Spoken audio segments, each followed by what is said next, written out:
ఒక్కొక్క వ్యక్తిని దేవుడు ఎంతగా నడిపిస్తున్నాడు అంటే పక్షిరాజులాగా నడిపిస్తున్నాడట. తన రెక్కల మీద వేసుకుని పక్షిరాజు తన పిల్లల్ని ఏం చేస్తుంది అంటే, ఎందుకంటే వాటికి ఎగరడం రావాలి. రేపొద్దున ఎగరడం రాకపోతే అవి ఏమవుతాయి అంటే ఆ గూడు నుండి బయటికి రాగానే ఏ జంతువు నోటికో అవి ఆహారంగా మారిపోతాయి. అలా మారిపోకుండా ఉండాలి, వాటి నుండి తప్పించుకోవాలి అంటే అవి ఏం చెయ్యాలి? ఎగరాలి. మనల్ని పట్టుకుంటూ లేపుతూ ఎగరడం నేర్పిస్తూ, ఎందుకంటే మనం శత్రువు మీద అత్యధిక విజయాన్ని పొందాలి. వాడికి దొరకకుండా మనము దేవుని దగ్గర నిలిచి ఉండాలి.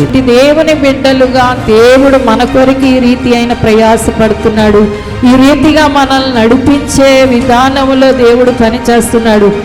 ఇప్పుడు తెలుసుకుంటున్న బిడ్డల్ని రక్షించే విషయంలో, దేవునిలో నడిపించే విషయంలో కూడా మనము కూడా ఇలాంటి ప్రత్యేకమైన శ్రద్ధను కలిగి ఉండాలి దేవుని బిడ్డలారా.